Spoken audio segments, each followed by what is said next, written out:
घेरा था हो ही तो चला चला चला, चला हो।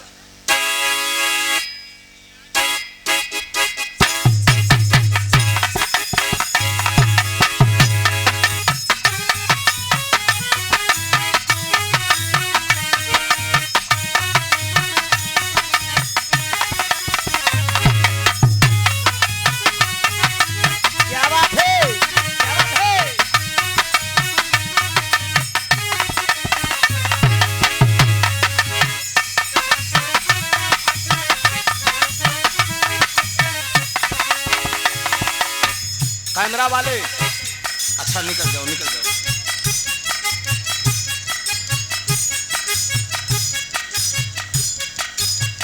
बड़ी सुंदर सुंदर बात आप लोगों ने सुना। अरे वाह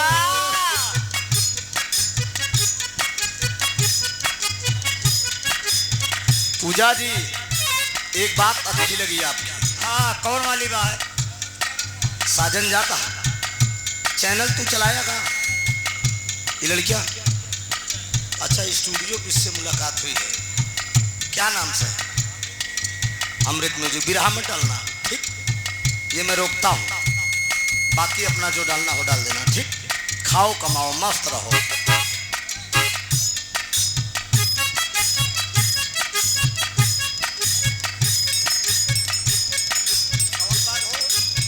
पहली ऐसी लेडीज कलाकार मेरे साथ।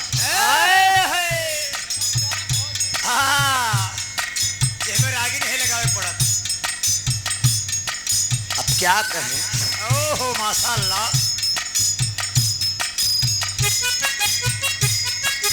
मैंने तो नहीं सोचा था यार तुम इतना बोलोगी।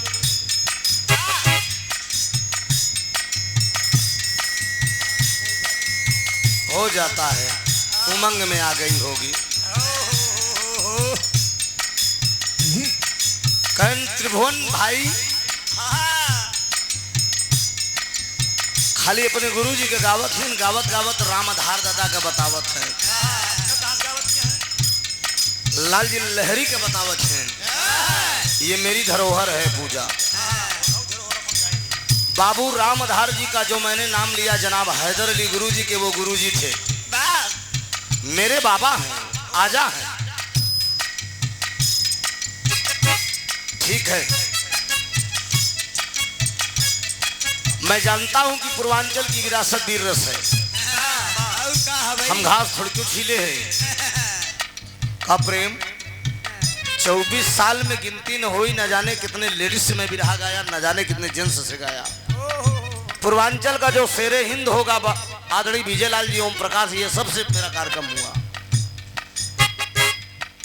इलाका शेर का कोई इलाका नहीं होता। अगर शेर है तो जवन गवैया सुतहार इलाहाबाद में बिरहा भव हुई, जवन कहे हुई तो कहे हुई।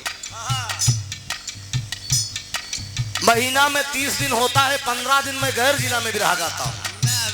प्रेम गवाह होया, चाहे सोनभद्र हो, चाहे मिर्जापुर हो, चाहे चंदौली हो, चाहे बलिया हो, चाहे जौनपुर हो, चाहे बनारस हो। वही नहीं बतावत रहे पगलो, हम 2-4 ठीक पुरान जान के गाए हैं। हम तनी तौलत रहे हिसाब से। देखा ही हमारे निजी रिसर्चा।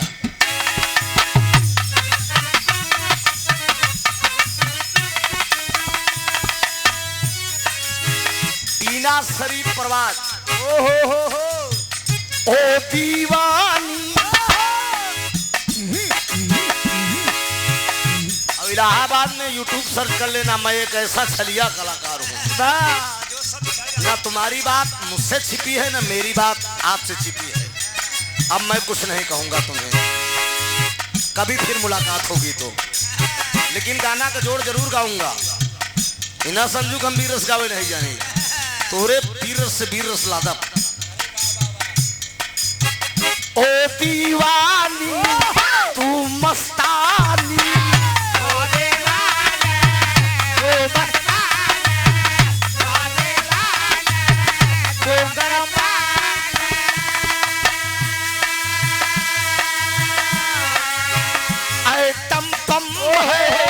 तेरी जवानी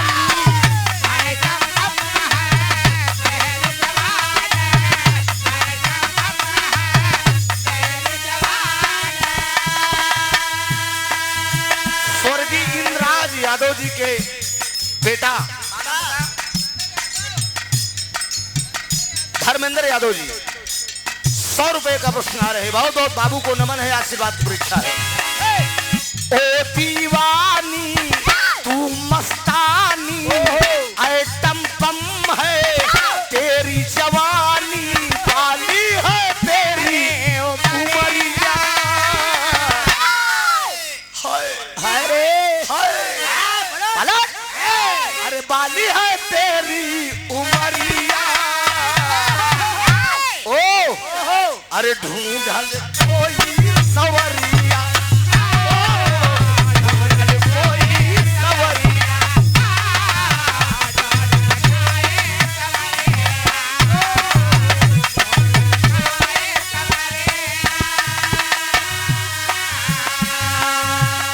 अब हमारी तरफ से बा कोनो मंचरी लड़की बा, कोनो हमरे नियर लड़का बा। इन्हीं जी रिसर्च हमारा टाइट जींस बा, टाइट जींस बा, अंग बचोली,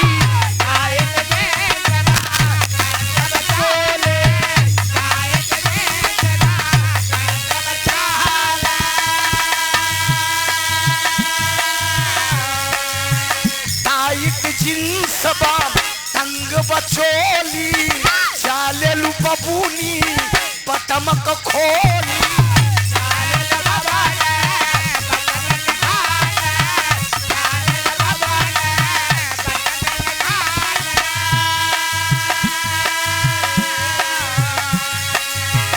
टाइट जींस बा तंग बचोली, चाले लू बबूनी बटमक खोली, लौटन पे डाले लुटेरा। अरे लइकन पे डाले लुटेरा। हाय हाय हाय रे आवा उठाए कोरा,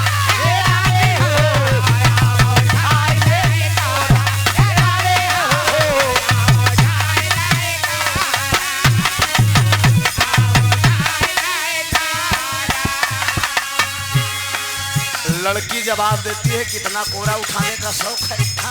तो ऐसे करो। मैं हुस्नों की मलिका हूँ। अरे वाह फैशन के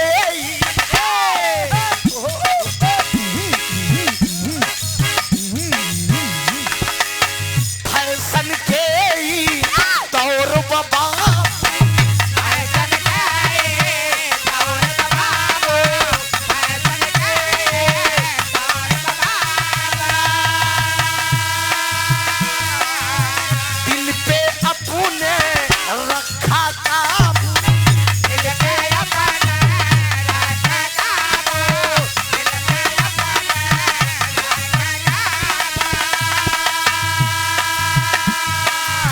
फैशन के ही दौर बाबू, दिल पे अपने रखा काबू, हमसे चलावा दिल चक्कर, हमसे गली न तो हर सकता अरे जाओ, हमसे गली न तो हर सकता ए बबुआ हो।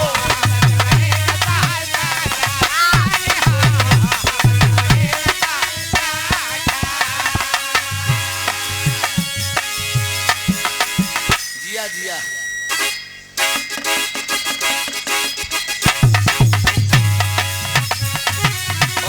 बहुत सुंदर, क्या बात है डॉक्टर साहब।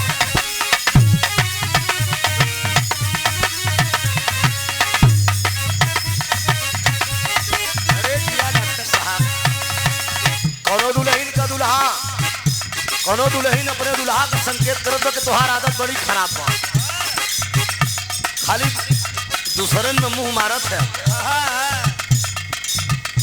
वर्णन कर दो, बतावत का बा।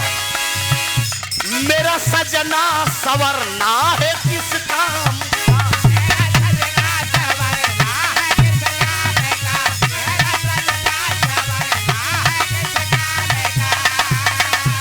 मेरा सजना सवरना है किस काम का, माला जपते हो तुम औरों के नाम, माला जपते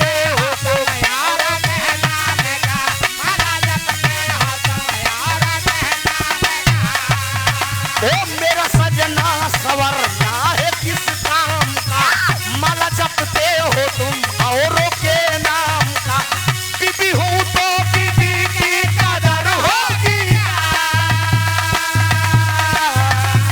बीबी हूँ तो बीबी की कदर होगी। मर्दवा जवाब देते बहिनी के पेट के नीचे साड़ी हमारी जान लोगी क्या, बहिनी के पेट के नीचे साड़ी हमारी जान लोगी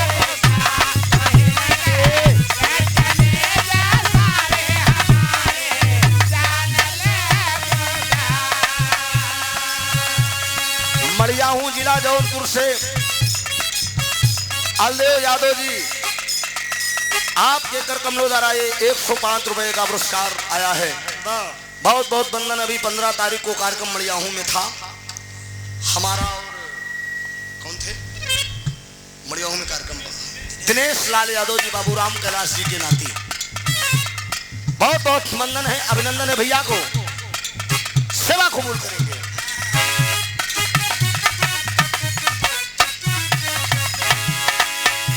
कहूँ कुछ भी तो बतिया बदल देते हो,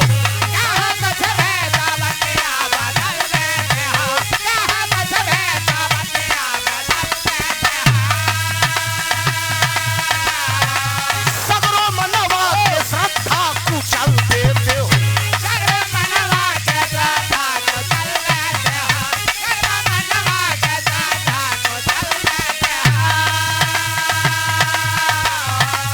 कहूँ कुछ भी तो बतिया बदल देते हो, सगरो मनवा के श्रद्धा कुचल देते हो।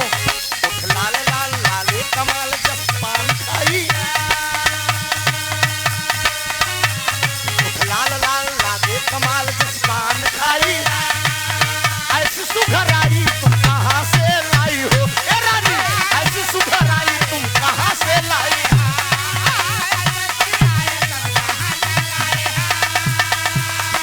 दुल्हनिया संकेत कर दे मुझसे भी ज्यादा कोई सुंदर होगी,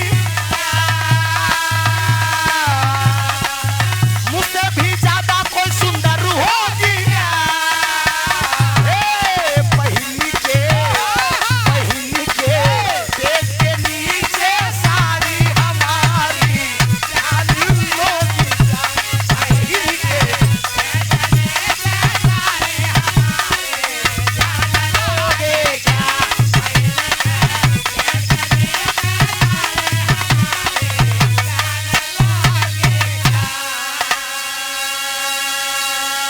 ₹151 का पुरस्कार आया है आदरणीय बड़े भाई छोटू लाल यादव भूसा वाले।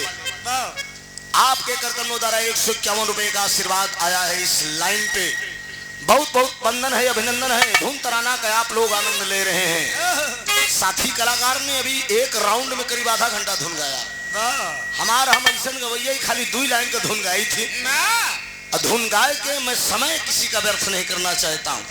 पब्लिक बिरहा और स्टोरी और कहानी सुनने के लिए आती है, तो कम समय में। लेकिन डॉक्टर साहब,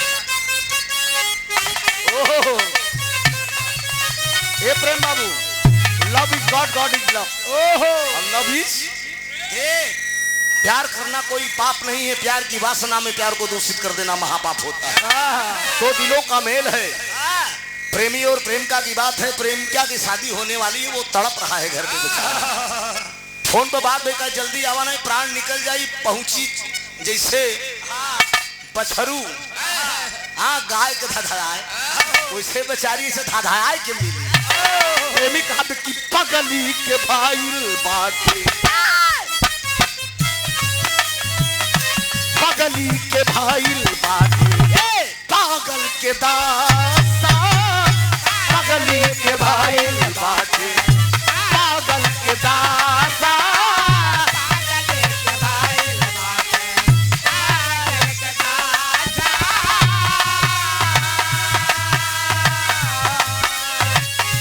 पगली के भाई बाटे, पागल के दासा। आज हमके पाता चालल प्रेमी के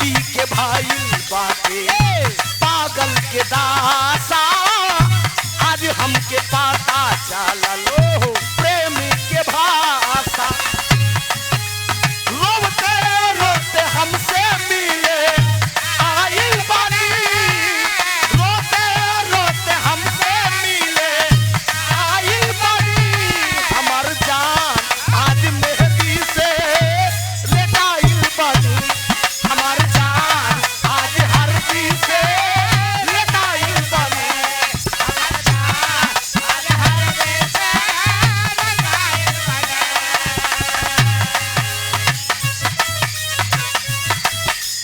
क्या करते थे साजना तुम मुझसे दूर रह के प्रेम बाबू ये अपन रिसर्च है।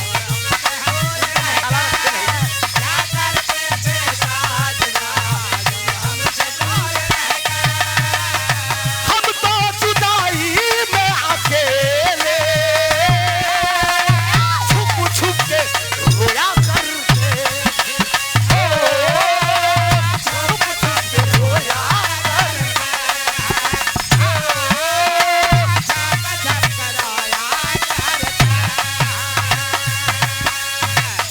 पगली के भाई बाटे पागल के दासा आज हमके पाता के भाई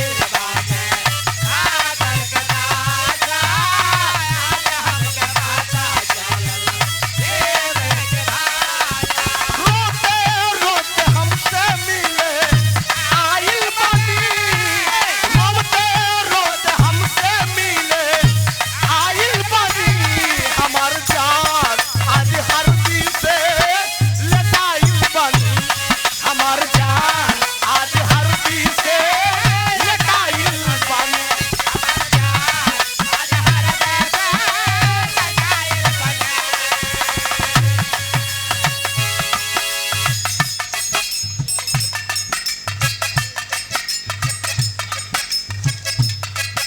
सराय हरिराम के आप प्रधान जी आदरणीय अजय यादव जी के कर कमलों द्वारा ये 121 रुपए का आशीर्वाद आया है इस लाइन पे कि पगली के भइल बाटे पागल के दशा। ये भाव जो है जो प्यार करने वाले साथी होंगे वही जानते होंगे क्या दर्द होता है प्यार में कितना दर्द होता है पप्पू जी। हाँ अभी बात इलाहाबाद की आ रही थी प्रयागराज का नाम बार बार पूजा बिंदेश्वरी जी ले रही थी लेकिन पूजा जी आप चंदौली जिला की रहने वाली हैं भदोही में आपकी शादी हुई है लेकिन इलाहाबाद जनपद इतना छोटा और इतना कमजोर नहीं है। इसी धरती पे फिल्म स्टार अमिताभ बच्चन जी का जन्म हुआ हीरो में जिनका कोई जोड़ नहीं। क्या बात सही है कि गलत है? हीरो तमाम इस धरती पे पैदा हुए लेकिन अमिताभ बच्चन के हेठे सारा हीरो हुए। ये प्रयागराज की धरती से जन्म दिया यही प्रयागराज की धरती दिया यही प्रयागराज की धरती इलाहाबाद से क्षेत्र होता है कलाकारों का। बनारस में आप पहुंचेंगे सिंगार रस के कलाकार बुल्लू गुरु और वीर रस के कलाकार रामदेव गुरु का नाम आएगा। अरे ठेउर जान ला ना जानत हो तो मिर्जापुर सोनभद्र भदोही इहर जाबू जमना ओहर कुत्ती खलीफा का नाम ले पड़ी। सही कहते प्रेम।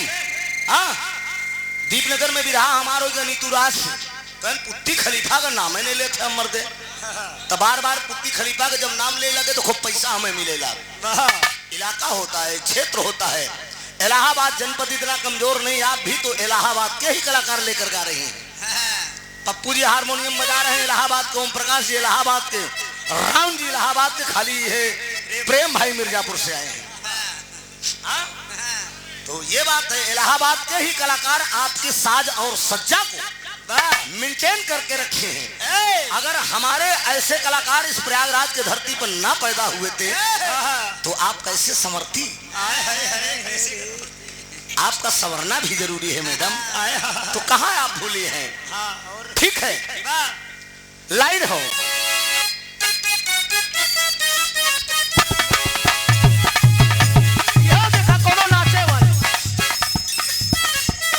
अपने मालिक से कहा कबो बेली कबो पोहत तू नचवला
को ये चाहिए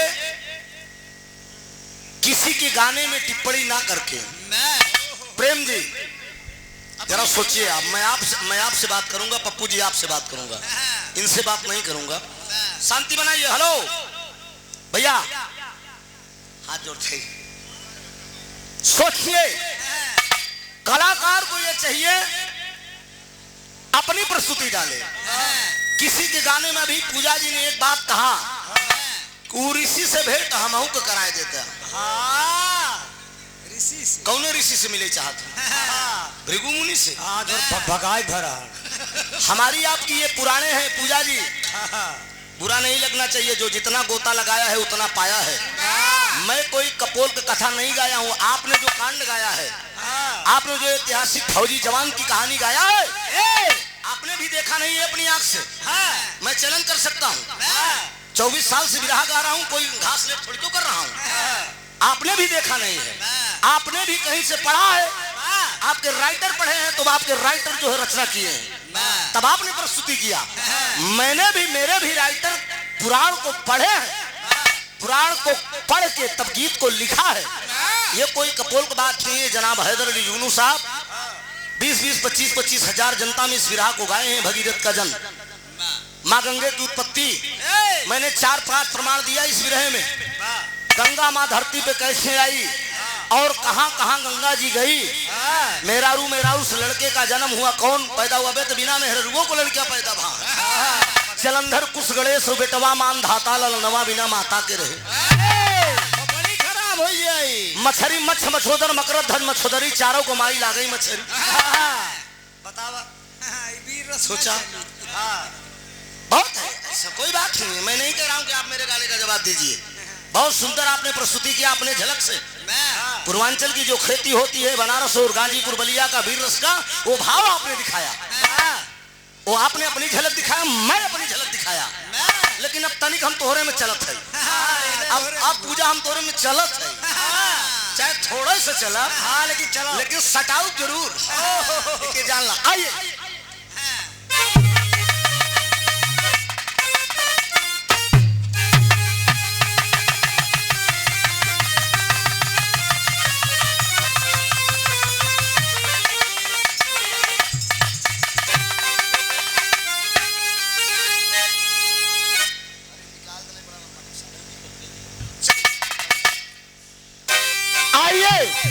अभी एक जवान की कहानी आप लोगों ने सुना है।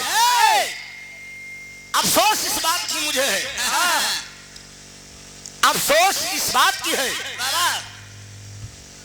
कलाकारों को इज्जत दिया जाए, कलाकारों को सम्मान दिया जाए।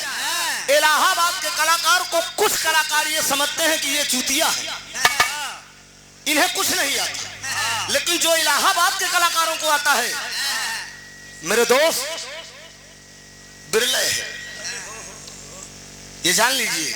अब बस इसके आगे मैं कुछ नहीं कहूंगा। मुझे तो कुछ नहीं आता, मैं तो बहुत छोटा कलाकार हूं। एक जवान की कहानी उधर आप लोगों ने सुना है, 2 जवान की कहानी इधर से सुनिए।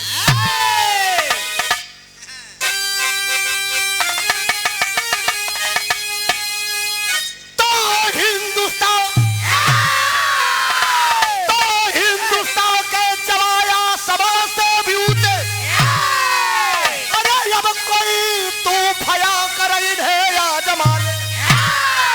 भारती की कश्ती है सागर से गहरी, अब यदि दे चुनवती तब उसको डुबा दे। सर कटेगा मगर सर झुकेगा नहीं, लहू तेल बनकर करेंगे उजाले। अरे ये भारत हमारा, यो हम भारतीय है, वतन आबरू है हमारे हवाले।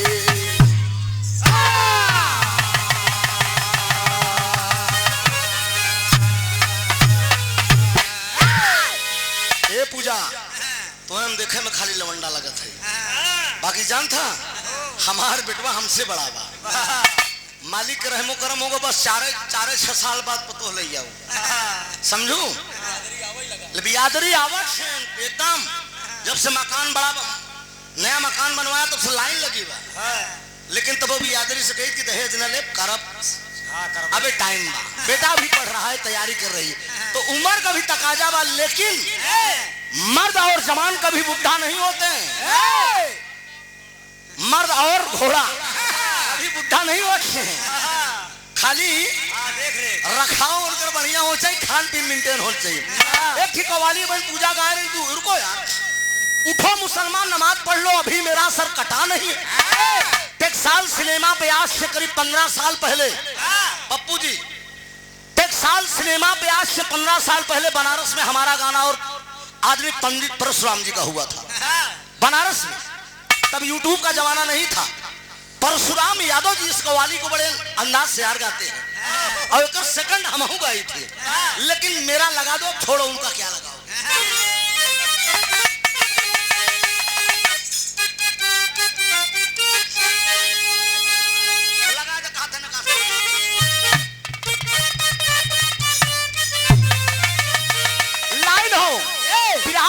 आदमी परशुराम यादव जी इसकी लाइन को गाते हैं कि अरे उठो मुसलमान नमाज पढ़, अरे उठो मुसलमान नमाज पढ़ लो, अरे उठो मुसलमान नमाज पढ़ लो, अभी मेरा सर कटा नहीं है। उठो मुसलमान नमाज पढ़ लो, अभी मेरा सर कटा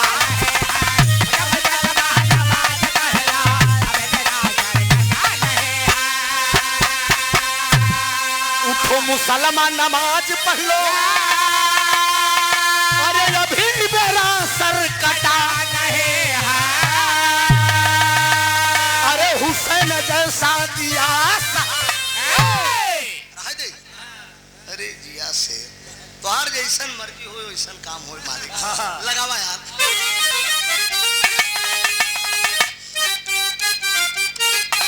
ओहो, लिखने वाले ने लिखा है, हेलो, दो दिलों का मेल है, दो दिलों का मेल है। लड़का और लड़की कॉलेज में पढ़ रहे हैं लेकिन प्यार हो गया। अच्छा, इस सरबा प्यारो बड़ी अंधी चीज होती है। भले बांध ले कोई दरिया का पानी, अरे भले बांध ले कोई दरिया का पानी, मगर ये जवानी बांधी न जाए। मेरा दिल दीवाना सनम तेरे ऊपर, ये खुदा भी झुका है जवानी के आगे। अरे पप्पू, जब आवा तो साली चुकड़त आवाज ऐसे पटेल।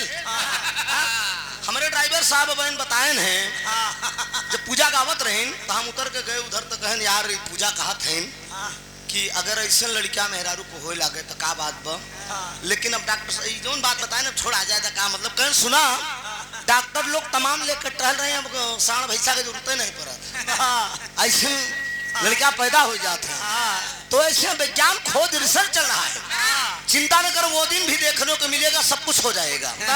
लेकिन लाइन है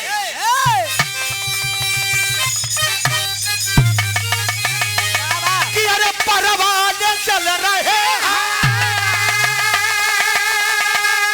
परवाने चल रहे हैं, अरे तेरे इश्क में तमाम जानम, अरे जानम जरा इस आग में, अरे जानम जरा इस आग में, अरे खुद को जला के दे, जानम जरा इस आग में, खुद को जला के दे,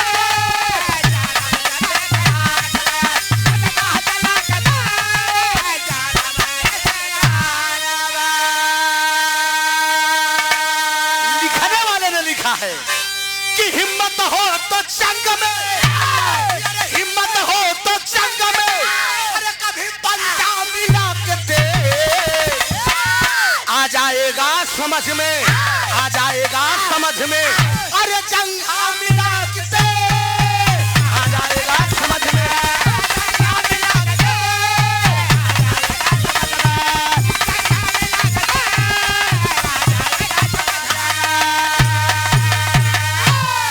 कहानी का शुरुआत बा।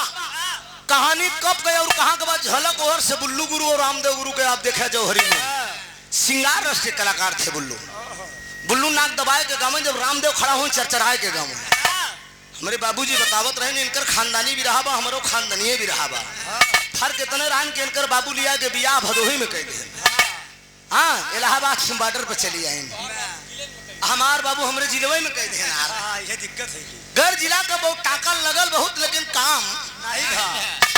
मेरे भाई हम अपने सिस्टम पे रहे हम कहना हम अपने जिले में गोता लगा ले कोनो दिक्कत नहीं बा दर दार दारा दारा कहानी की शुरुआत है मित्रों जरा गौर करेंगे आप उमड़ी बगावत की जब तब तूफान ठन उमड़ी बगावत की जब तब तूफान ठन हिंदू लहू का प्यासा मुसलमान उमड़ी बगावत की जब तब तूफान ठन हिंदू लहू का प्यासा मुसलमान सारंगपुर का राम सिंह जौहर का दीवाना सारंगपुर का राम सिंह जौहर का दीवाना ढाका में अचानक पड़ा गोली का निशाना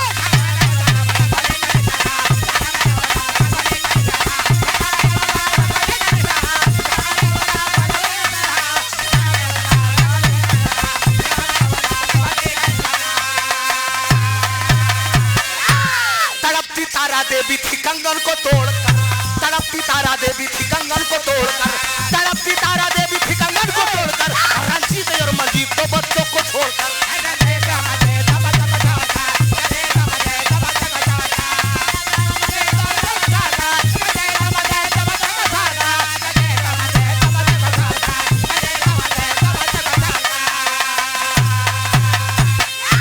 जरा गौर करेंगे बाबूजी कहानी कब की और कहां की है हिंदुस्तान मेरा देश जब आजाद हुआ आजाद होने के बाद जब हिंदुस्तान और पाकिस्तान का बंटवारा हो रहा था बंटवारे के दरमियान की ये बात है मित्रों जरा गौर करेंगे ऐलान कर दिया गया पाकिस्तानी ऐलान कर दिए कि जो भी हिंदुस्तानी अगर पाकिस्तान में हो वो अपने वतन को वापस जा सकते हैं गौर करेंगे बाबूजी इसी बीच में मेरे देश का एक जवान था फौजी जिसका नाम पत्रिका में बतलाया गया फौजी राम सिंह यादव फौजी राम सिंह यादव की जो है पत्नी का नाम तारा देवी था मालिक के दिन 2 बच्चे हैं बड़े वाले बेटे का नाम रंजीत है और छोटे वाले बेटे का नाम मंजीत है ढाका में अचानक गोली लगी फौजी राम सिंह शहीद हो गया ऐलान किया गया पाकिस्तानी ऐलान किए कि हिंदुस्तान के लोग वापस जा सकते हैं इसी बीच में तारा देवी बाबूजी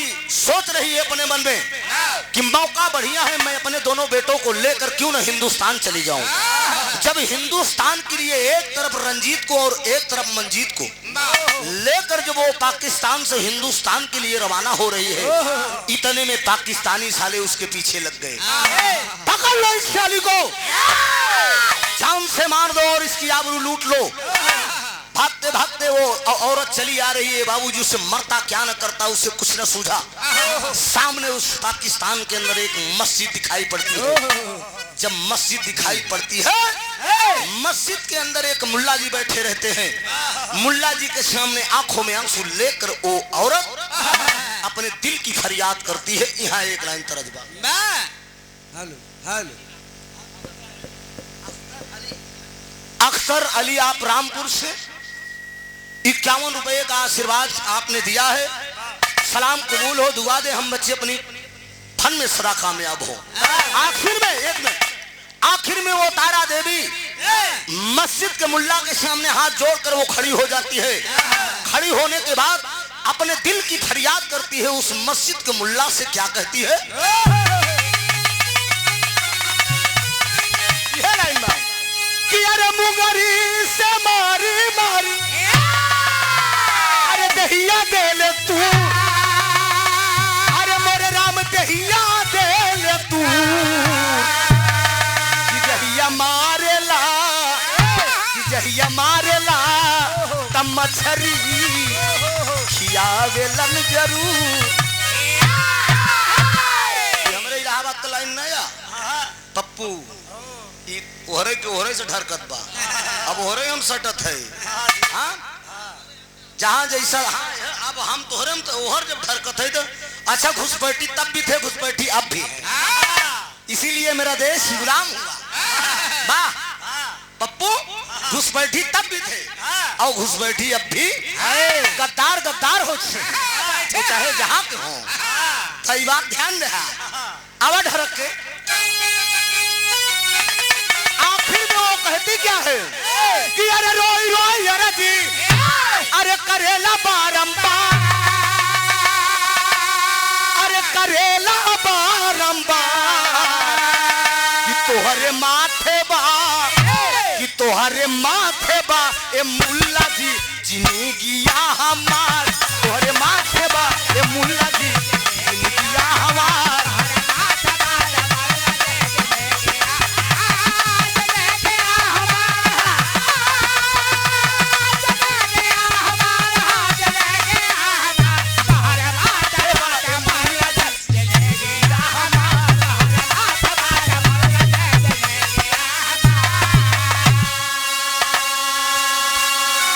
हमारे राजपत बाबू भूषण वाले 100 रुपया का पुरस्कार बाबा सुनिए। बहुत बहुत प्रणाम बा। जहां पर अभी हम 6 नवंबर को गाने आए थे ना डानी खानपुर से, 100 रुपया का पुरस्कार। अच्छा एक निवेदन आया है कि जो भाई भोजन न किए हो वो भोजन जाकर कर ले भैया। जरा गौर करेंगे, वो मस्जिद के मुल्ला से कह रहे कि बाबा मैं 2 बच्चों को लिए हूँ। अरे सीमा वापस स्वामी हमारे हो गई ले सपाना, ज्यादा सूरज गोदी तुई गो सुगानवा, तुई गो सुगानवा हो तुई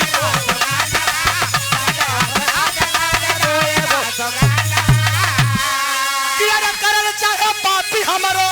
अरे बगिया उजार, अरे मोरे राम बगिया उजार कि तोहरे माथे बा ए मुल्ला जी जिंदगिया हमार।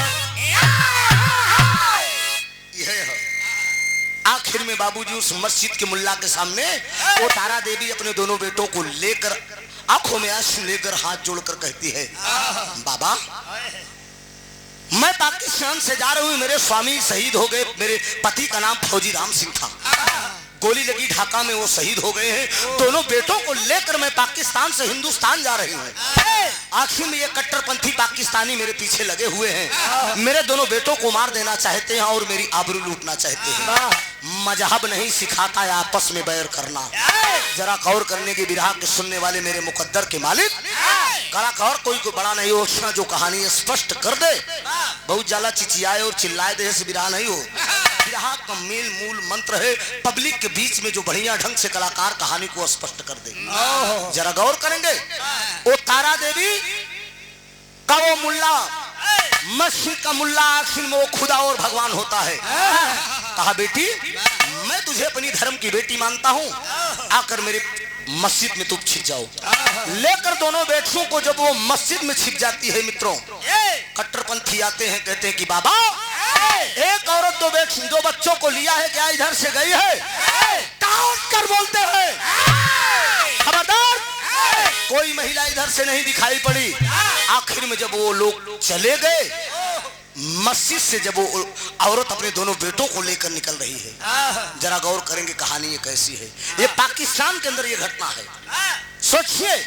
लेकर जब वो तारा देवी अपने दोनों बेटों को रंजीत और मंजीत को जब बाहर मस्जिद से निकल रही है, आखिर में उस समय मस्जिद के मुल्ला के सामने हाथ जोड़कर वो औरत कहने लगी बाबा मैं आपके जिंदगी भर एहसान नहीं भूलूंगी। तो मस्जिद के मुल्ला बोलते हैं कि अरे बिटिया किस बात का एहसान, इंसान होने के नाते मैंने तो अपना फर्ज अदा किया है, कोई बात नहीं है बिटिया जाओ।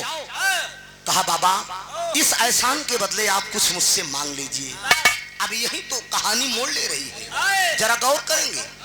वो औरत कह रही है तारा देवी की इस एहसान के बदले आप मुझसे कुछ मांग लीजिए।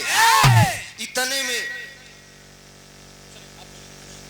में आखिर में वो मस्जिद के मुल्ला कहने लगे कि बिटिया तू नहीं दे पाएगी मुझे। कहा नहीं बाबा क्या मांगना चाहते हैं? तिरबाचा बना लिया। आखिर में वो बुढ़ा वो मस्जिद का मुल्ला पाकिस्तान का बोल दिया कि बिटिया अल्लाह ताला ने खुदा ने आज तक मुझे कोई संतान नहीं दिया, मैं यही सोच रहा हूँ कि मेरी बुढ़ाई का कौन सहारा बनेगा। अगर देना है बेटी, न मुझे धन चाहिए, न मुझे दौलत चाहिए, न कुछ चाहिए। अगर आज से मैं मुस्लिम जरूर हूँ लेकिन तू हिंदू है, लेकिन बेटी मैं तुझे अपनी धर्म की बेटी मान रहा हूँ तो तू मुझे अपना धर्म का बाप मान। अगर देना चाहती है तो खाली एक मांगन है मेरा। वो तारा देवी कहती है कि बाबा कौन सा मांगन है? ऐसी कौन सी चीज आप मांग रहे हैं? कहा अगर देना चाहती हो बेटी तो तू अपने 2 लाल में से 1 लाल तू मेरे हवाले कर दे। और करेंगे बाबू?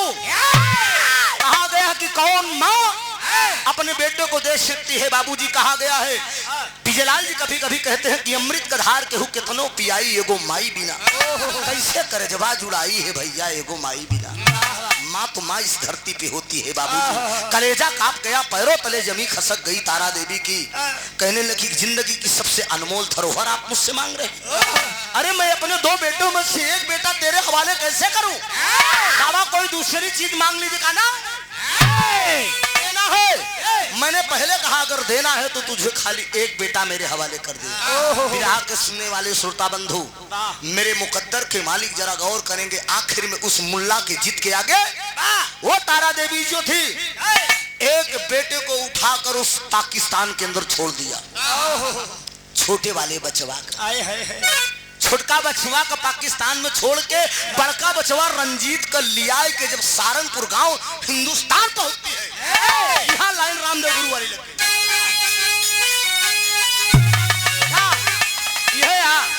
जहाँ जैसा तहाँ तैसा ना बूझे तो मरद कैसा। ऐसा आइटम रखा जहाँ हर जगह बेद दमर दे। तो ये कौनो बात ना बा, खाली इलाहाबाद में नहीं गावे के, हर जगह गावे के बा। लाइन दीजिए रामदेव गुरु को लग जाए तो फिर नहीं सवा से झूला दिया के पुरवा। अरे टूटल ये राजा जवानी में कड़िया छूटल ए राजा।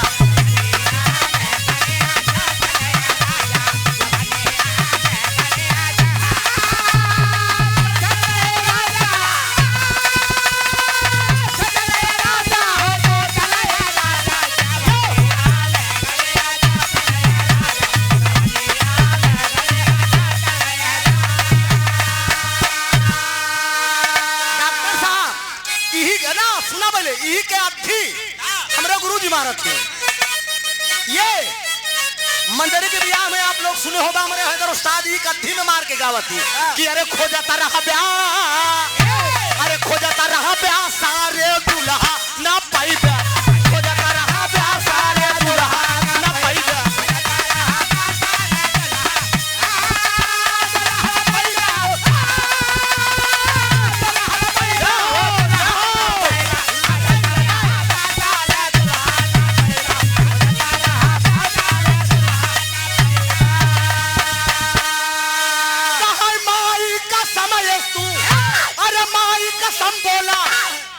तिलकिया चढ़ाई ब्याह, अरे खोजता रहा ब्याह सरऊ हरे दुल्हा न पाई ब्याह।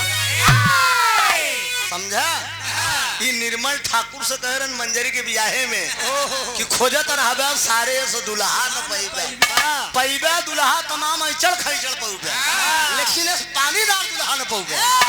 अच्छा तो मर्दब का ये प्रकार को होता जैसे। लेकिन कहानी पर जरा गौर करेंगे बाबूजी, आप लोगों का ध्यान हटे ना कहानी से। असली जो मूल मंत्र है, आखिर में बड़ा वाला भाई हिंदुस्तान में और छोटा वाला भाई पाकिस्तान। होता क्या कि छोड़ गई रे, अरे छोड़ गई रे, अरे भुलाई गई ले तू नौ धर्म के पिजड़वा, भुलाई गई ले तू नौ धर्म के पिजड़वा।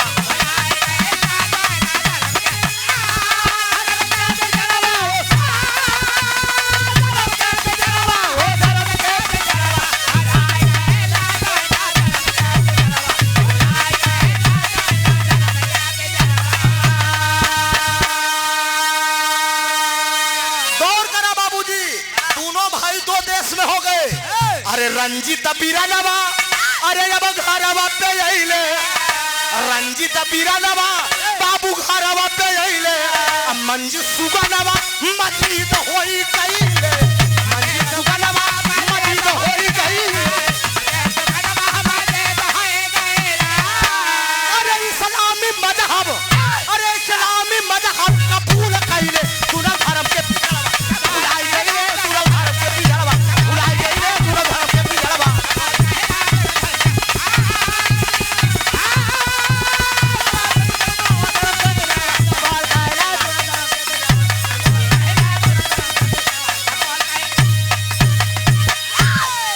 इस्लाम कबूल कैले। जरा गौर करेंगे, छोटा छोटा वाला भाई पाकिस्तान के अंदर छूट गया है। मजहब के चलते उस लड़के का नाम जाकर मंजीत से मजीद अली रख दिया गया। और जब तारा देवी अपने छोटे वाले बेटे को मुल्ला जी के हवाले दे रही थी तो मुल्ला जी एक ही बात उस औरत से बोले थे, बिटिया मैं वादा करता हूं एक दिन इस तेरे बेटे को मैं पढ़ा लिखा कर पाकिस्तान का मेजर बना दूंगा। आखिर में वो मां सोच रही कि मेरा बेटा एक दिन पाकिस्तान का मेजर बन जाएगा। जरा सोचिए, बड़ा वाला भाई हिंदुस्तान आ गया, सारंगपुर गांव में वो भी पढ़ने लिखने लगा। वहां के साथ रहकर पिताजी शहीद हो चुके थे जिनका नाम था राम सिंह। कहानी एकदम स्पष्ट है, तारा देवी के साथ रहकर उन जवान फौज की तैयारी कर रहा है। लेकिन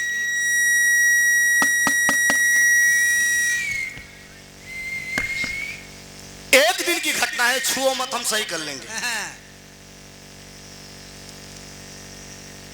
श्री जयराम यादव जी, आप थानापुर, लड़के विपिन यादव जी की तरफ से 101 रुपए का पुरस्कार आया है।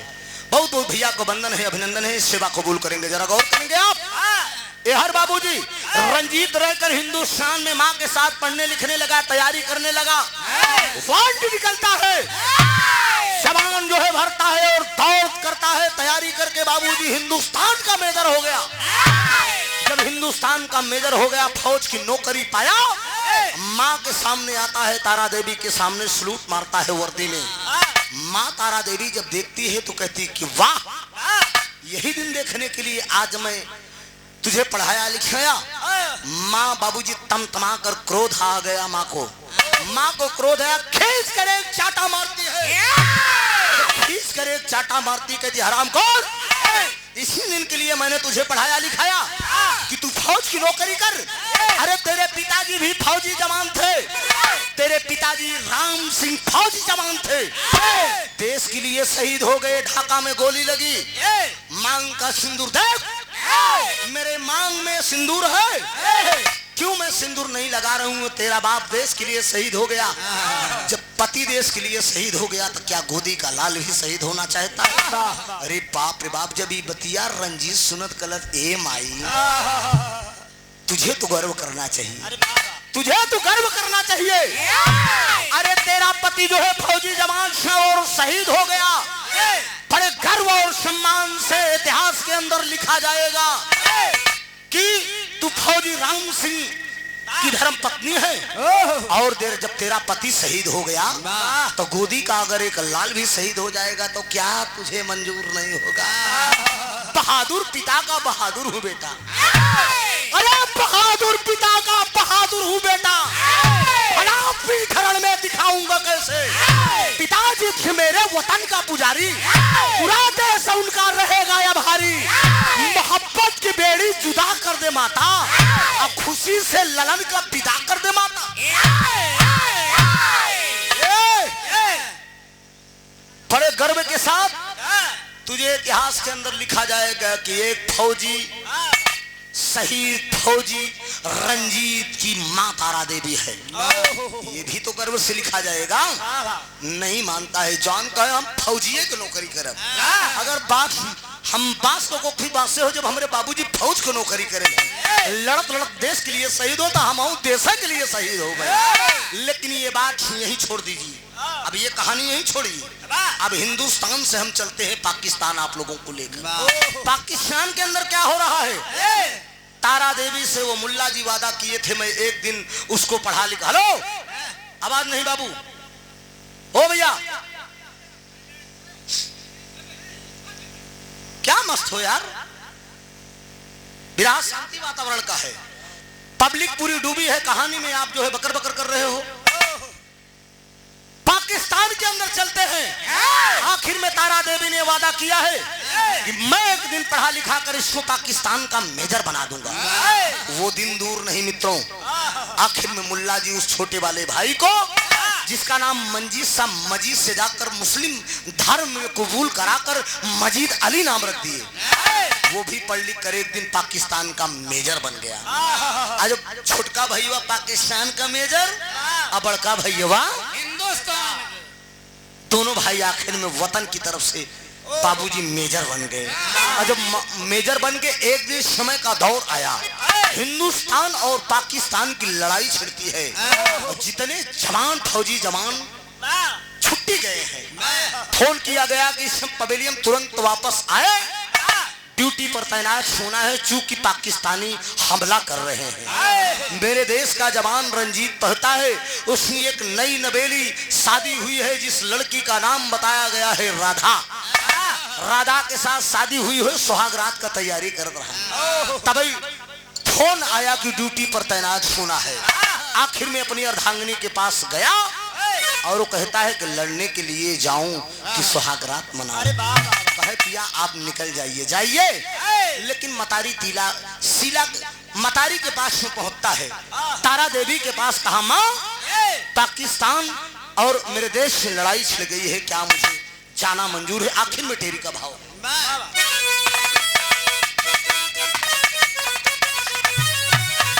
अरे बोले राम मतवाला बनी, अरे मतवाला ओ मतवाला बन के चली भास से रवा, अरे तावनी पिलक हस्ती पारे हिम्मत वाला, अरे वाला प्रेम बाबू ना और इलाहाबादी लगल तेहर सम के तन की भिड़ाई दी। थोड़ा थोड़ा समझते रहो कि सब मालूम है, ऐसा ना दही देव चटनी सलाद सब मिलाए के परोस देव सब नरिया मारब टप से बैठी चाहे जैसे। अवनी पिलक हस्ती पारे हिम्मत वाला मतवाला बन के चली है शेरवा। आखिर में हिंदुस्तान और पाकिस्तान से जब लड़ाई छिड़ती है मित्रों, दोनों जवान अपने अपने देश की तरफ से लड़ाई करने के लिए चलते हैं। तो यह भाव बा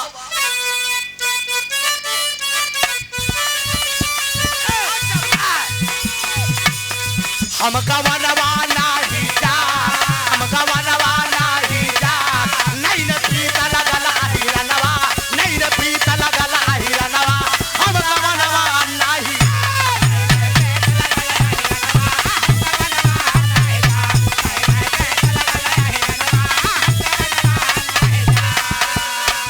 गौर करेंगे, दोनों जवान अपने अपने वतन की तरफ से लड़ाई लड़ने के लिए चलते हैं बाबूजी। नौजवानवा चल रहे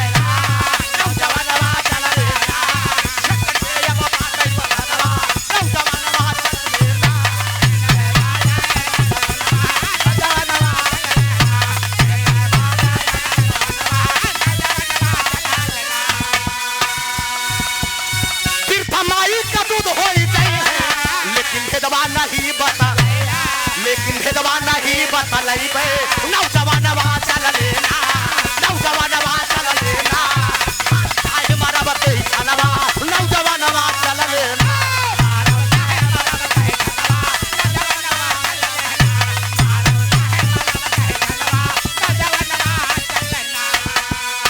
आखिर में छोटू यादव जी बरियारी से 50 रुपया भैया को प्रणाम हो। जरा गौर करेंगे बाबूजी, आखिर में हिंदुस्तान और पाकिस्तान के मेजर आमने सामने लड़ रहे हैं। जवानों से डटकर कहते हैं खबरदार अगर पीछे मुड़ने की कोशिश की तो रिवाल्वर से मार दूंगा। मातृभूमि की रक्षा करना है हिंदुस्तान का, ये हिंदुस्तान का बच्चा बच्चा लड़ाई लड़ना खुद जानता है। मुट्ठी में पाकिस्तान हिंदुस्तान को चैलेंज कर रहे हैं। साले पाकिस्तानी साले अपने इतिहास में, अंग्रेज इतिहास में इस बात को लिख कर गए, अंग्रेज अपने इतिहास में इस बात को लिख कर गए कि हम 300 थे, हम 300 थे जब हिंदुस्तान को गुलाम किए थे। हिंदुस्तान में जब आए थे तो 300 थे, लेकिन कूटनीति करके राजनीति करके पूरे हिंदुस्तान को गुलाम कर लिया। चूंकि गद्दार हिंदुस्तान में तब भी थे पप्पू और अब भी है। अगर गद्दार होते तो मेरा देश गुलाम ना होता। गौर करेंगे, रंजीत लड़ाई लड़ रहा है, इतने में धोखे से वो पाकिस्तानी जो मेजर था मजीद अली, हिंदुस्तान के मेजर को अपने सरहद में खींच लिया, अपने सरहद में खींच लिया बाबूजी। खींचने के बाद कोड़ों की बरसात कर रहा है और मार कर पूछ रहा है कि साले तू कहाँ का रहने वाला है। और रंजीत कहता है फिर थमाई का दूध होई गई है, ये दवा नहीं बताया, ये दवा नहीं बतलाई बे।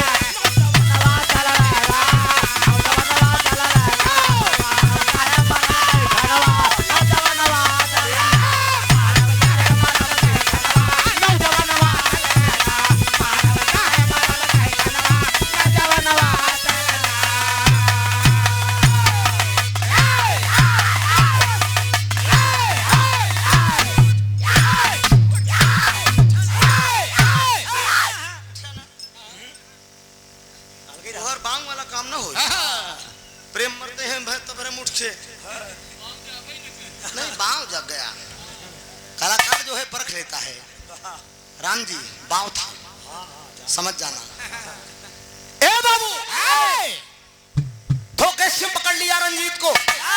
मजीद अली गया, ले गया पाकिस्तान में, और जब पाकिस्तान में ले गया तो कोड़ों की बरसात कर रहा है, मार कर पूछ रहा है साले तू कहाँ का रहने वाला है? वो कहता है कि तुझसे मतलब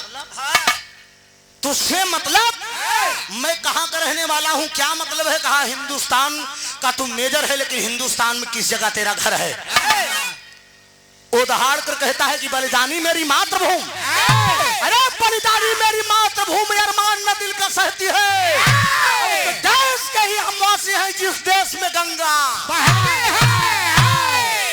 मंजी चूहे की औकात करी, अरे चूहे की औकात करी पिल्ली से नजर मिलाता है, और गीदड़ का बच्चा गीदड़ है, शेर से लड़ने आता है।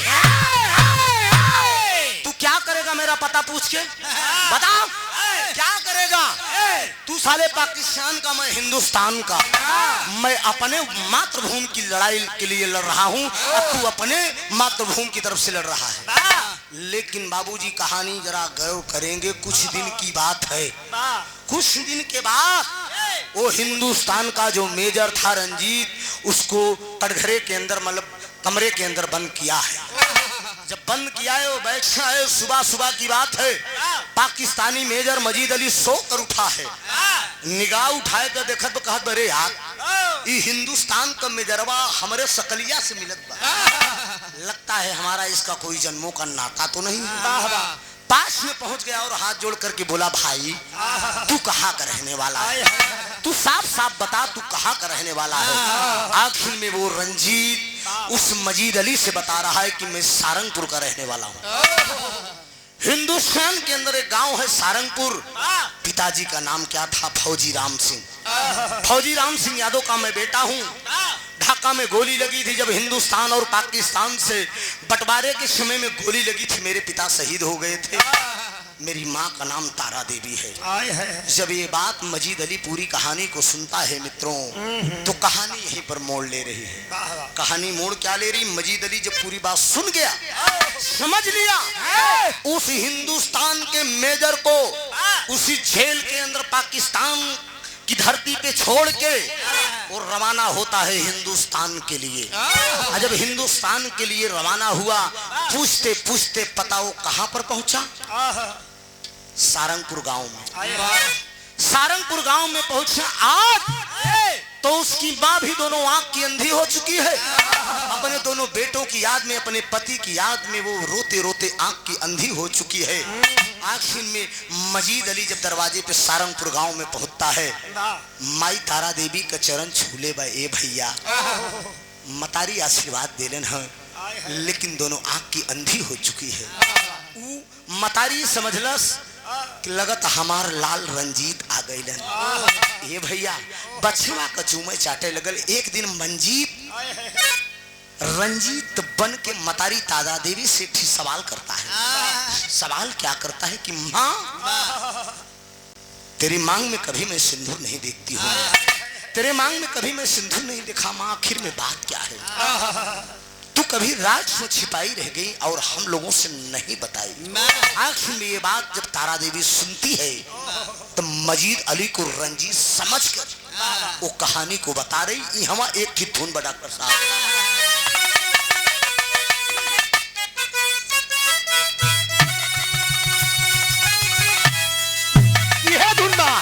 मल्ला भाई लोग अपने नैया का पूजा करती गावत तो के चढ़ाऊ पे मैया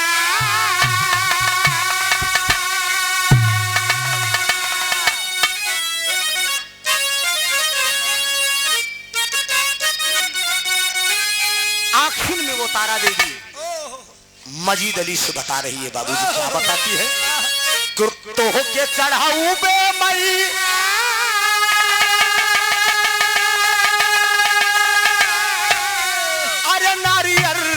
चुनारिया हो कि गंगा मैया पर कैदा हमारो नवारिया हो कि गंगा मैया बाबूजी आखिर में तारा देवी उस मजीद अली के सामने रंजीत समझकर कहानी बता रही है, बस मेरे लाल इसके आगे की कहानी मत पूछना बेटा। क्या अरे रोवली बतारी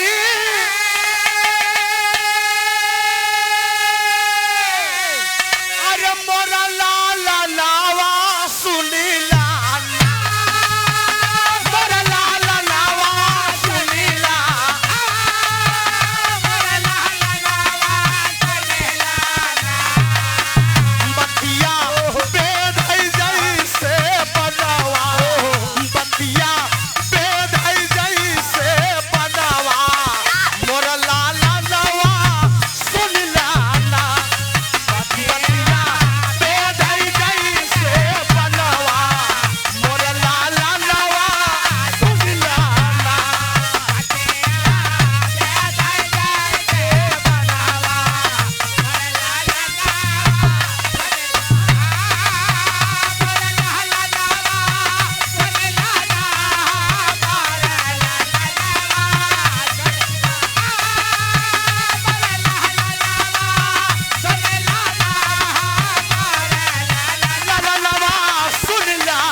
बता रही कि बेटा सुन, सीमावा पे बाबू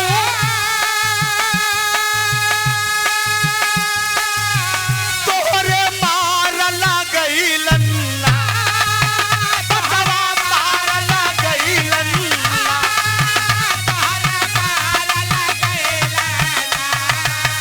कुके पिजड़ा पीछे माया नवा कुके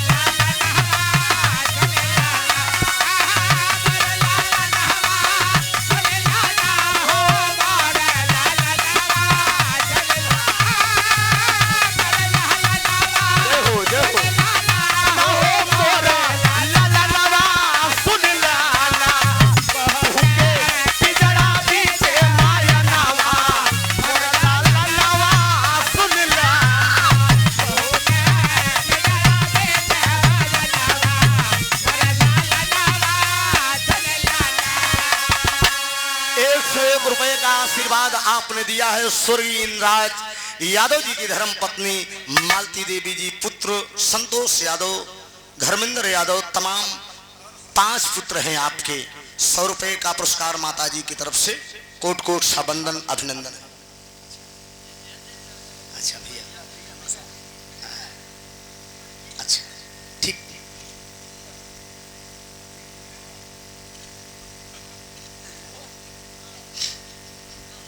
हो गया बाबू।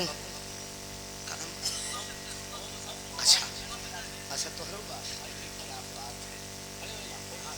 फौजी भैया के ले ले भैया, एक जोरदार ताली थोड़ा फौजी भाई के लिए आप बजा दीजिए। ये पूजा जी ये सदाफल फौजी जी हैं, गाजीपुर के रहने वाले हैं, लेकिन अगर यूट्यूब आप सर्च मार देंगे इनके नाम से, मेरा अंदाजा है कम से कम 1000 एल्बम होगा इनकी आवाज में।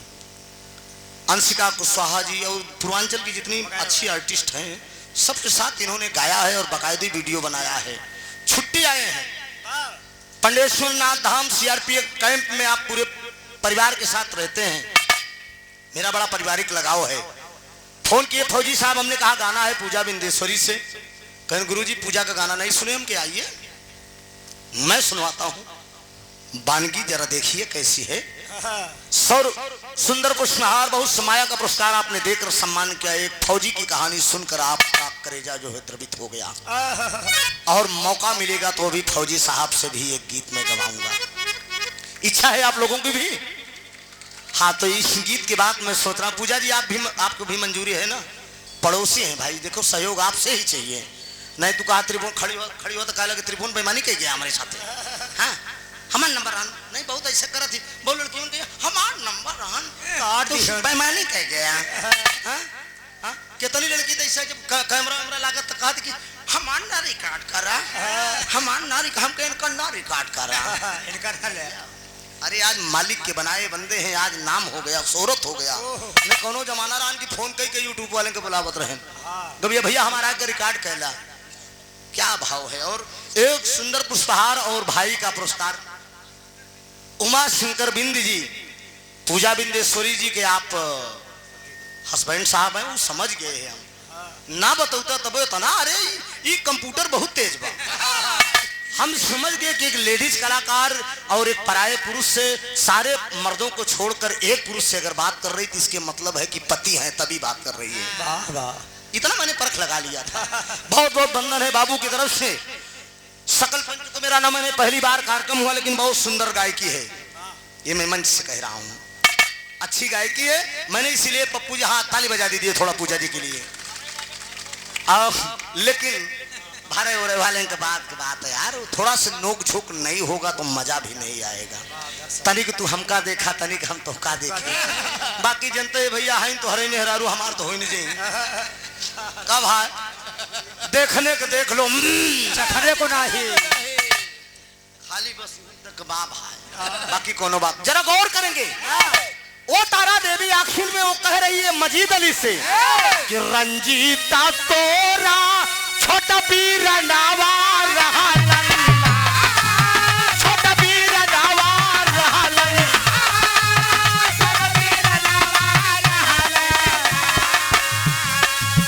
मेजर बनल पाकिस्तानवा, मेजर बनल पाकिस्तानवा, मोरा ललनवा सुन लाना, मेजर बनल पाकिस्तानवा, मोरा ललनवा सुन लाना, मेजर बनल पाकिस्तानवा,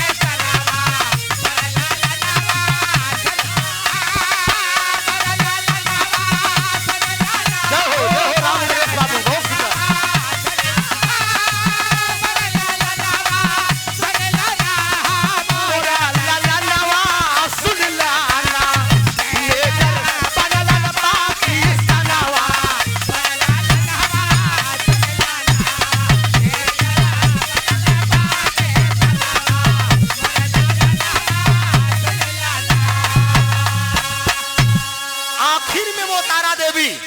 आखिर में वो तारा देवी मजीद अली को रंजीत समझ के सारी कहानी बताती है कि मेरे मांग में सिंदूर क्यों नहीं है बेटा, तेरे पिताजी फौजी राम सिंह थे, ढाका में गोली लगी और शहीद हो गए। तू दो भाई था, लेकर पाकिस्तान से तुम दोनों भाइयों को मैं भगी थी जान बचाने के लिए। कहा भैया अच्छा निकलना लगी बा लग सुनका निपड़ला हो जाता भैया। ऐसे मदाफरपुर में गाना हो त्रान 25 में जाके भीड़ रही नो, हमार चच्चा पी चंचल के स्वामी जगन्नाथ जी के भंडारा वो जमाए रहे ना, वो जमाए रहे। वो हम 15 रामण गावत से होगा तन पेड़ा वही में घोड़ा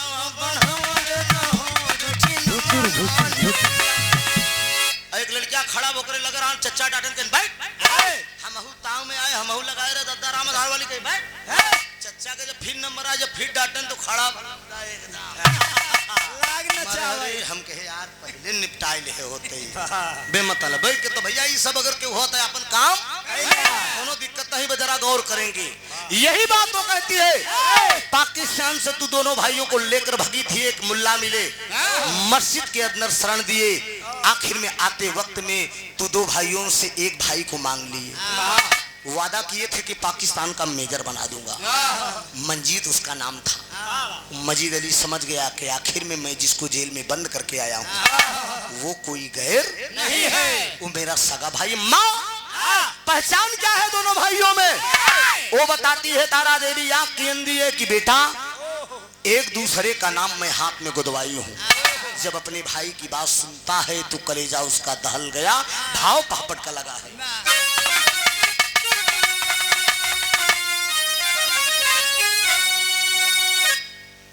आदड़ी फिरोज रामपुर के धरती से 51 रुपया सलाम कबूल हो। जल्दी आइए।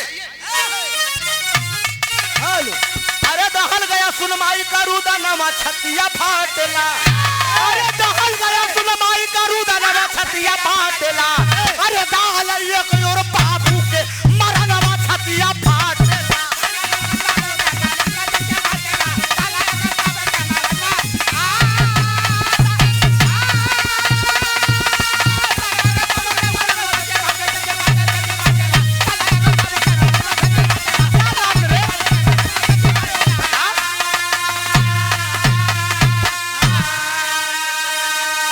पाकिस्तान जेल के अंदर मेजर मजीद गई ले आई हो। अब पाँव पकड़ के बढ़ के भैया के अब कहने लगे पिला। अरे ना जाने में पड़ गई तू समाना छतिया फाटेला। अरे भेटई भाई भारत कारा पिरनमा छतिया फाटेला।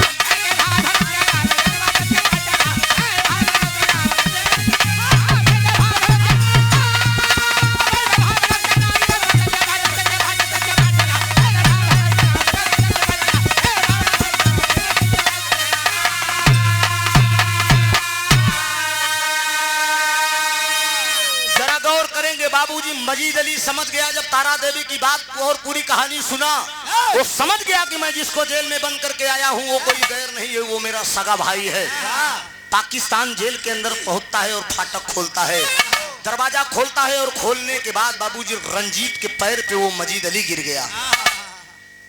रंजीत पकड़ लिया, गले से लगा लिया। क्यों भाई तू मेरा पैर पकड़ रहा है? तू पाकिस्तान का मेजर, मैं हिंदुस्तान का मेजर। मैं अपने वतन की तरफ से लड़ाई कर रहा हूँ, तू अपने वतन की तरफ से। मजीद अली कहता है कि नहीं भैया, मैं सारंगपुर गांव में गया था, माँ ने सारी बात मुझसे बताया है, तू मेरा सगा भाई है। एक काम करिए भैया, तू यहाँ से चले जाओ पाकिस्तान से, मैं तुझे रास्ता दे रहा हूँ, मैं तुझे जेल से निकाल रहा हूँ। नहीं ये पाकिस्तानी साले कल तुम्हें गोली मार देंगे। अरे बाप रे बाप। रंजीत कहता है कि पगला क्या विश्वास है तू मेरे साथ चाल कर रहा है कि तू मेरा सगा भाई है?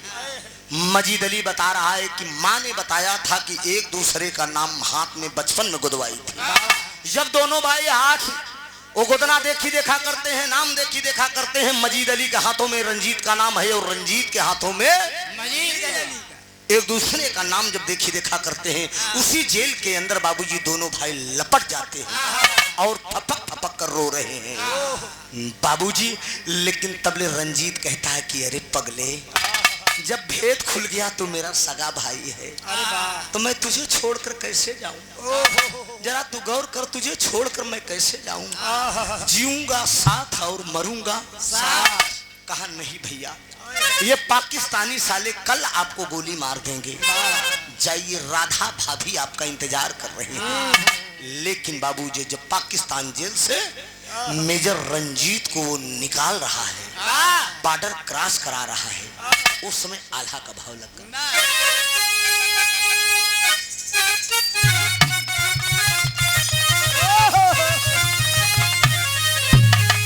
अरे भाई जय सहिता नहीं, अरे भाई जैसा मुदैया,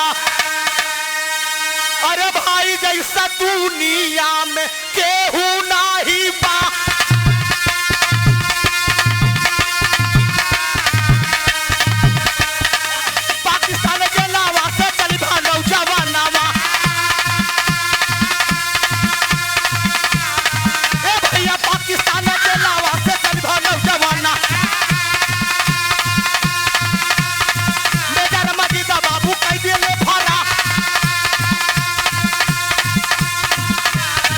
पूरा गौवा में रंजीता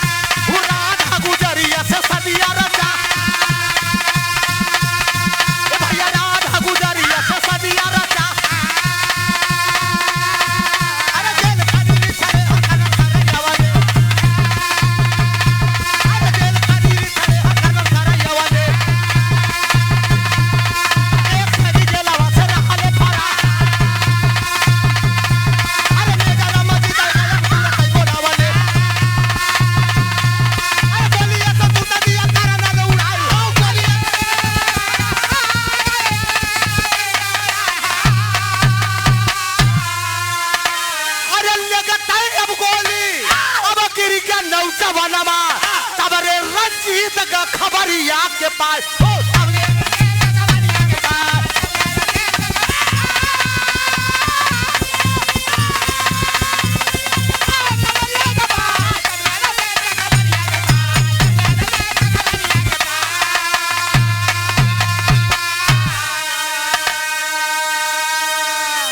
हमारे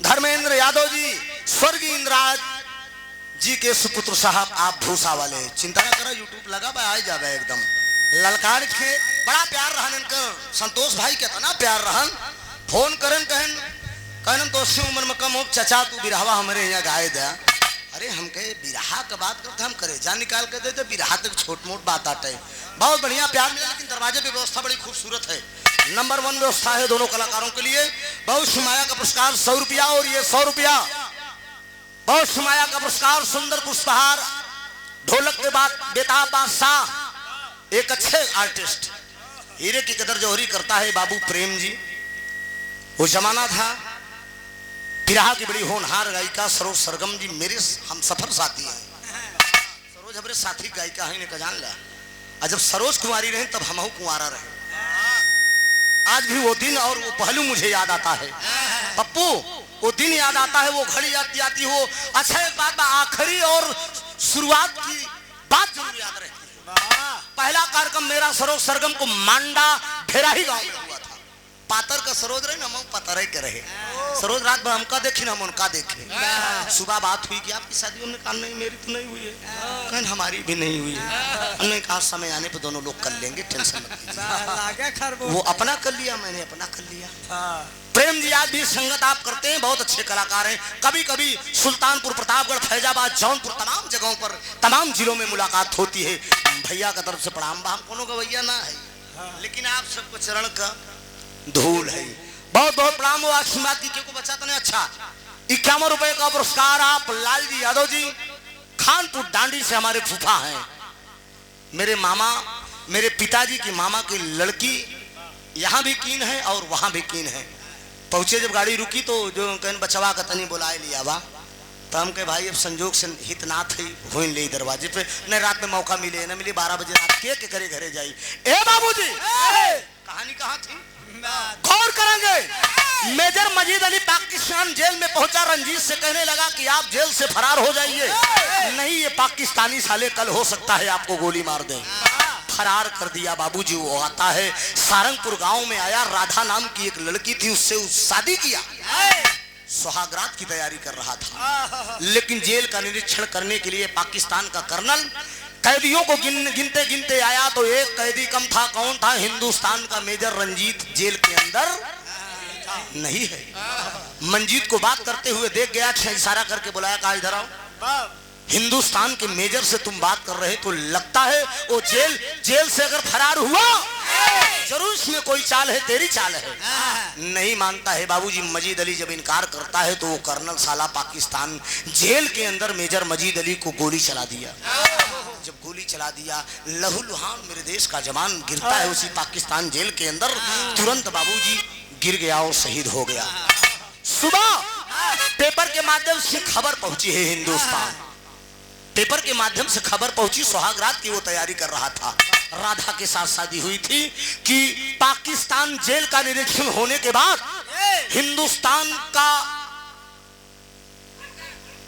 हिंदुस्तान का मेजर रंजीत पाकिस्तान जेल से फरार हुआ फरार होने के आरोप में क्या बात है पाकिस्तान का मेजर मजीद अली को गोली का शिकार बनाया गया ये खबर जब वो सुनता है पेपर में पढ़ता है नौजवान तमतमा उठा बौखला गया सोच बैठा प्रसोद की ज्यादा उमड़ गई कि वारे साले गद्दार मेरे भाई के साथ ये व्यवहार किया आखिरी में वो नौजवान करता क्या है एकदम आखिरी भाव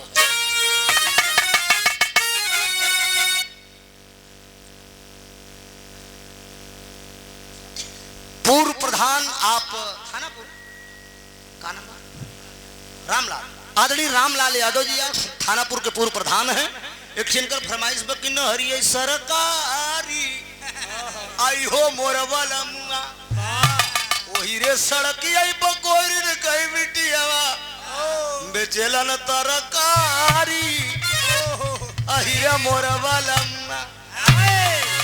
तमाम ऐसे लाइन सुने हैं ना, बड़ी पुरानी लाइन है।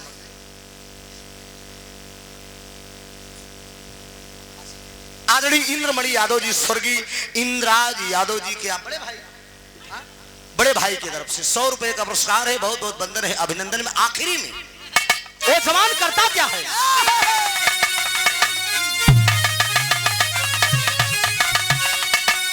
अरे ये कवोरी, अरे ये कवोरी, अरे जोहेली सुहागन, अरे ये बाबू से जिया,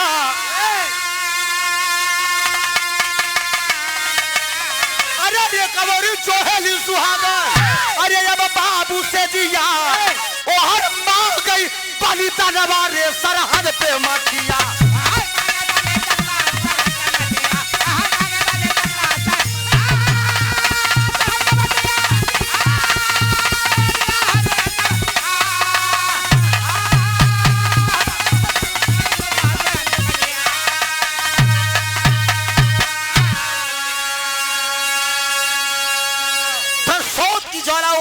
सोच बैठा कि एक तरफ मेरी नई नवेली दुल्हन है, मैं सुहाग रात मनाऊंगा, अपने भाई का बदला लूं। नहीं मानता है वो जवान, पिस्टल उठा लेता है। पिस्टल उठाने के बाद पाकिस्तानियों से डट कर मुकाबला करता है। 35 पाकिस्तानियन के कैले बधनवा, अधोखे से गोली लगा गिरी गया जवान।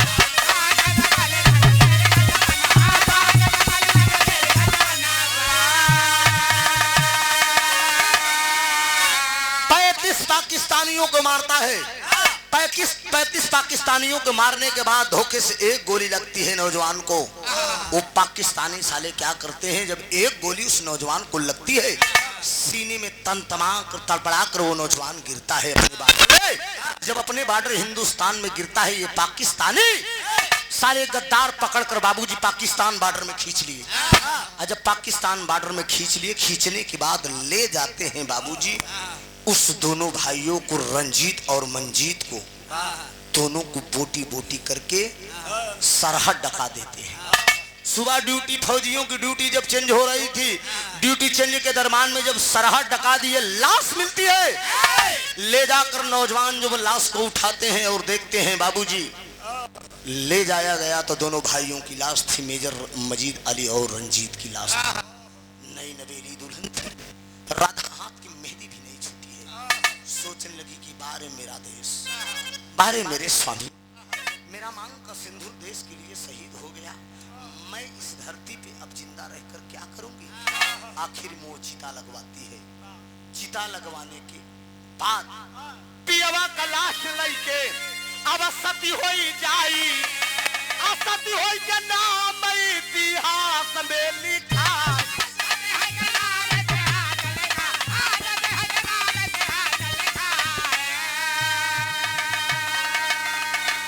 आखिर में बने पति का एक एक टुकड़ा उठाती है, उठाने के बाद लेकर चिता लगवाती है और सती हो जाती है। जो राधा अपने पति का लाश लेकर सती होती है रंजीत की। जो मजीद अली छोटा वाला बेटा था, वो उसकी अंधी माँ उठाती है, वो भी चिता लगवाती है और बाबूजी अपने बेटे को लेकर सती हो जाती है। ये मेरे गाने का भाव था। मेरे देश को आजाद करने के लिए, हिंदुस्तान को आजाद करने के लिए न जाने कितनी माँ बहनों बहू बेटियों का मांग का सिंदूर उजड़ गया। दोस्त मजहब नहीं सिखाता है आपस में बैर करना। जरा गौर करेंगे विराग के सुनने वाले श्रोता बंधु, इस देश को आजाद करने के लिए लोगों ने ये नहीं सोचा कि मैं फला जात का हूं। कौन सा समाज का इंसान जो है, कौन सा समाज का नेता अपनी जान की बाजी नहीं लगाया। अशफाकुल्ला खान एक मुसलमान होकर, वीर अब्दुल हमीद एक मुसलमान होकर, चंद्रशेखर आजाद, वीर भगत सिंह, सरदार वल्लभ भाई पटेल, तमाम देश के नौजवान जो है जुटकर देश को आजाद किया। महात्मा गांधी जैसे, मीराबाई, तमाम जैसे झांसी की रानी बाबूजी बच्चे को पीठ पर लेटा के बांध कर घोड़े पे सवारी करके जो है देश को आजाद किया। सरेआम ये गोरी चमड़ी वाले साले सरेआम मेरे बहू बेटियों को रोड पर इज्जत लूट लिया करते थे। लेकिन बारे मेरा हिंदुस्तान, अंग्रेज आए साले तो 300 आए थे केवल हिंदुस्तान, 300 अंग्रेज आए थे, लेकिन पूरे हिंदुस्तान को गुलाम कर दिया कूटनीति करके, आपस में लड़ा कर सबको फोड़ के। गद्दारों को मिलाकर, देश में गद्दार भी थे और मिलाकर कूटनीति करके जो है जाते वक्त में हिंदुस्तान को छोड़ते समय में इस बात को लिख कर गए कि हम 300 थे। अगर हिंदुस्तान का एक एक नौजवान, एक एक बच्चा अगर एक एक पत्थर अगर उठाता, पाकिस्तान की आबादी कितनी है जरा गौर करेंगे आप सब, जरा सोच सकते हैं। उत्तर प्रदेश जितना मेरा प्रदेश है इससे भी कम पाकिस्तान की आबादी है। क्यों पप्पू जी? उत्तर प्रदेश से भी कम पाकिस्तान की आबादी नहीं है, लेकिन आज कहीं न कहीं हमारी कमजोरी है। आज मुट्ठी में पाकिस्तान कभी कभी हिंदुस्तान को ललकार देता है। सोचिए मेरे देश में क्या कमी है। तो आने वाले समय में हम आप अपने बच्चों को, चाहे बेटी हो या बेटा, सबको अच्छी नसीहत दें, अच्छी शिक्षा दें। हमारे आपके बच्चे जब पढ़ेंगे लिखेंगे, यही बच्चे आगे चल के जब तरक्की करेंगे, इस बात को बच्चों से बताया जाए। पुराने पढ़ें, इतिहास पढ़ें। जब इतिहास पढ़ेंगे तो हमारे आपके बच्चे जागृत होंगे। एक एक पत्थर हाथ में ले लें ताकि मेरा देश पहले गुलाम था तो फिर गुलामी ना आए दोस्त। एक एक पत्थर अगर मारेंगे तो पाकिस्तान का पूरा नक्शा बदल जाएगा। सोचिए हमारे देश, और आखिर में अंग्रेज साले जाने लगे, आज भी आर्थिक रूप से गुलाम करके गए हमारे देश का। लिबास ये है जो मैं पहना हूँ, ये पैंट बुस्कट जो है ये अंग्रेजी वेशभूषा है प्रेम जी, ये जान लीजिए। हम आप जो चाय पी रहे हैं ये अंग्रेजों का दिया हुआ आइटम है, ये जान लीजिए। अंग्रेज आर्थिक रूप से आज भी गुलाम करके चले गए। हमारे देश का तो शुद्ध मट्ठा है फौजी साहब, शुद्ध मट्ठा है, ये जान लीजिए। राजा हो तो है कैसे मनाई, दुल्हा हो तो है कैसे मनाई, दुल्हा हो तो है कैसे मनाई। अरे रतिया में हमरे न लागे उंघाई, रतिया में न लागे उंघाई, दुल्हा हो तो है कैसे मनाई, दुल्हा हो तो है कैसे मनाई, राजा हो तो है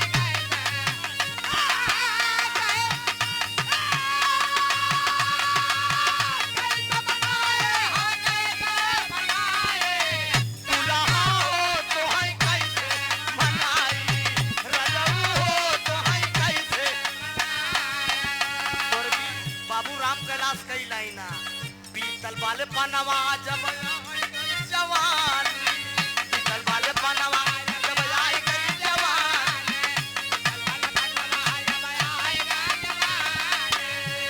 अरे रही रही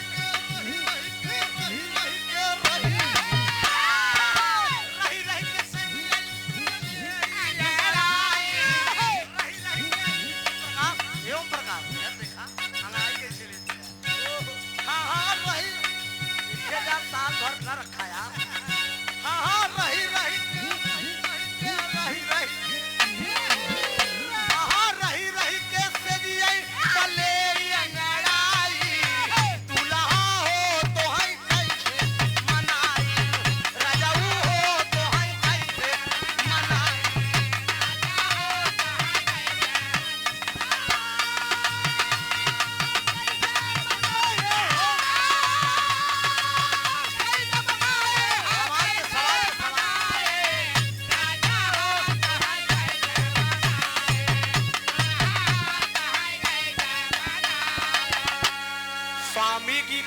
अनंत भय भुल्लुर तज दिए को तारी, राम आधार हैदर अली जुगनू राजा राम, राम आधार अनिल हफीज चंचल हैदर स्वर्ग में गए सीधा। अरे मतवाला बन के चल भक्त रवा, त्रिभुवन नाथ पाटे फाफा मऊ कर रहने वाला मतवाला